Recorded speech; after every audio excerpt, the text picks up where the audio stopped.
अरे इतना चारों तरफ जंगल बा, तू हमरा के कहाँ लेके जाता रहो?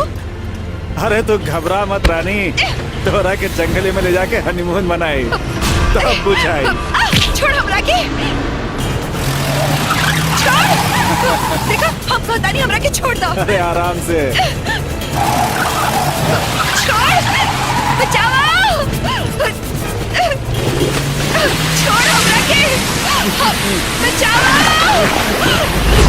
छोड़ दे हमरा के कमीना, जाए ना, छोड़, गाड़ी रोको। अरे बैठा रानी, हमको दानी छोड़ दो, आगे जाए दो, छोड़ दे हमरा के, बचाओ, बचाओ,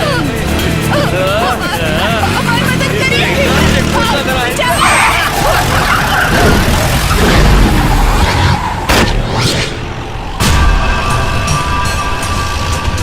छोड़ हमरा के,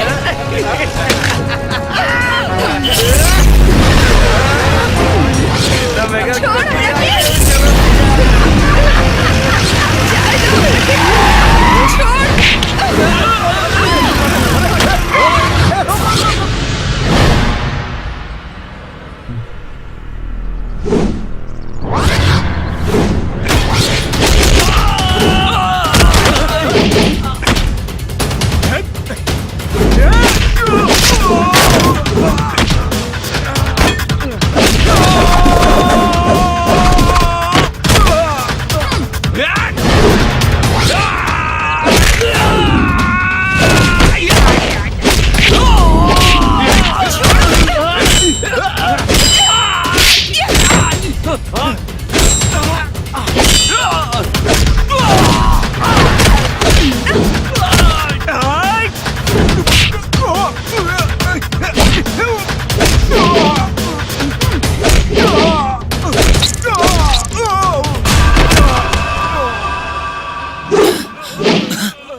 थैंक यू।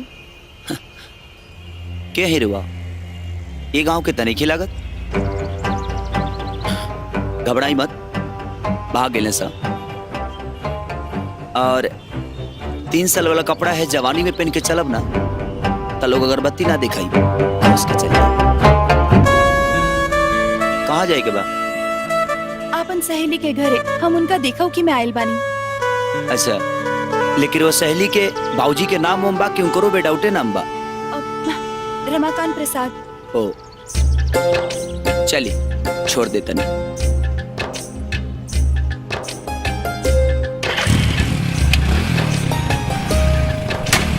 बैठी। बस बस बस बस बस।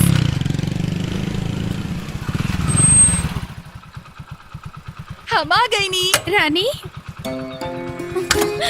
पूनम। अरे रानी, तू साजन के साथ?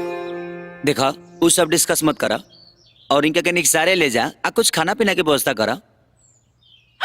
ओ शिट, हम तो अपन सामान ओही जे भूल गई नी। और वो चिंता मत करी, वो कनी के इतना बिजोड़ धोले बनी कि वो कनी के देह देह ना कुल्ली हो गइल बा। आ कुल्ली के होके बेग ले आवल ना भूली, ठीक बा? साजन बेटवा, तनिकाल लइका वाला पूजा बिटिया के देखे आवतार, तो सवेरे आ जाइए। ठीक बा चाचा।